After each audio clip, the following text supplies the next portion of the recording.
China and North Korea are already publicly joining forces for a future major war. For the first time in 7 years, Chinese leader Xi Jinping paid a lavish visit to North Korea's capital Pyongyang and called for strengthening the strategic military alliance between the two countries.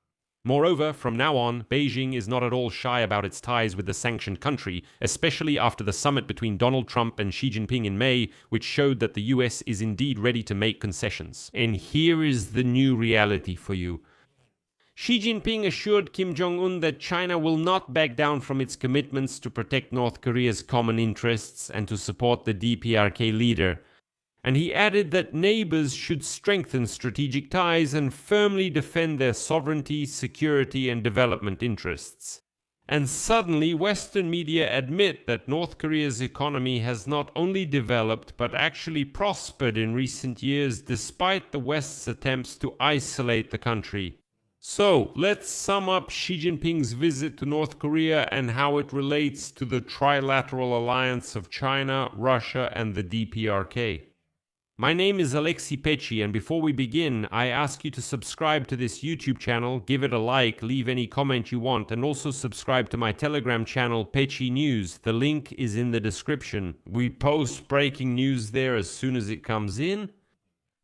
So, for the first time in 7 years, Chinese leader Xi Jinping has openly arrived in the North Korean capital, Pyongyang. Shortly after the lavish reception, Xi Jinping called for deepening strategic coordination and cooperation between China and the DPRK. According to him, both countries should give their relationship a new powerful impetus. China is ready to expand cooperation in areas such as economy, trade, agriculture, healthcare, construction, science and technology, and importantly, as Xi Jinping stated, in military affairs. And let me immediately point out a crucial moment. This visit was Xi Jinping's first foreign trip this year and took place just a few weeks after Xi Jinping separately hosted American President Donald Trump and Russian President Vladimir Putin in the Chinese capital. The timing reflects Beijing's desire to present China as a multifaceted global player on the world stage. And now, while in Pyongyang, Xi Jinping stated that China will not back down from its commitments to protect North Korea's common interests and will always support DPRK leader Kim Jong-un. And next, I'll share a rather alarming quote from Xi Jinping. No matter how the international situation changes, China will continue to highly value its traditional friendship with North Korea.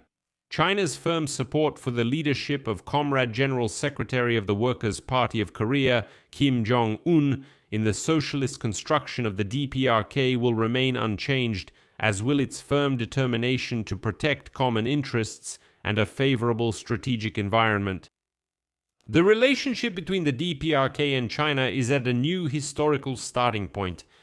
I call for increased cooperation in areas such as diplomacy, law enforcement and military affairs, as well as agriculture, trade, technology and construction. Please note that Xi Jinping is now openly saying that China and the DPRK need to develop military cooperation together. Although in previous years he was still hesitant to openly say that it was Beijing that supplied North Korea with the same weapons. Then Xi Jinping called on Kim Jong-un, quote, to resist hegemony, authoritarianism, and all attempts and conspiracies aimed at reviving militarism, which pose a threat to regional security and stability. And here I would note that this meeting between Kim Jong-un and Xi Jinping reminds us that Beijing still considers Pyongyang a strategic asset in the region. And now we see that very axis of evil, which we used to talk about as something ephemeral, but now it has revealed its cards and is no longer hiding. China and North Korea, together with Russia and Iran, share a common interest in weakening US influence and undermining Western alliances. And now they are doing it openly after Donald Trump clearly showed weakness at the summit with Xi Jinping in May. Xi Jinping also promised today to cooperate with North Korea in order to promote fair and orderly multilateralism and inclusive economic globalization to jointly achieve long-term regional peace and stability. Basically, Xi Jinping is openly saying that now North Korea is a tool in China's hands to bring order to the Indo-Pacific region. And here, it is also important to note that the stability of improved relations between North Korea and Russia, as well as the deepening of ties between North Korea and China, can affect how long Kim Jong-un will be able to continue completely ignoring Washington and Seoul, that is, the US and South Korea. On the eve of Xi Jinping's arrival, Pyongyang tried to demonstrate its strength by announcing plans to build a new destroyer and reaffirming its status as a nuclear power. Well, for example, Kim Jong-un specifically visited factories where uranium is enriched and said that they will continue to build up their nuclear forces. But without China, even such threats may not work, and now Xi Jinping has confirmed that China will support the DPRK in any case. By the way, Kim Jong-un gave Xi Jinping a ceremonial welcome. The Chinese leader was welcomed in Pyongyang with a red carpet, an honor guard, children presenting bouquets of flowers, and everyone was happy. At Kim Il-sung Square in Pyongyang, where military parades and state ceremonies are held, a cannon salute of 21 shots was fired. Overall, everything was extremely pompous. But here, it seems to me, the failure of Western pressure on the DPRK became apparent. The Wall Street Journal published an article that destroys the image of North Korea. This closed country unexpectedly showed economic growth. As the publication writes, this is facilitated by the sale of weapons and the deployment of troops to Russia, funding from China, as well as the ability to bypass economic sanctions by selling energy, components, and materials. For example, Kim Jong-un initiated a nationwide construction boom, and last year, North Korea built 10,000 new homes in Pyongyang. That's more than in Los Angeles or Chicago.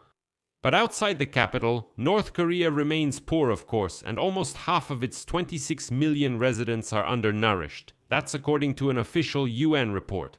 The annual gross domestic product is less than 1% of the total in the United States. For comparison, and of course this country is one of the worst human rights violators in the world.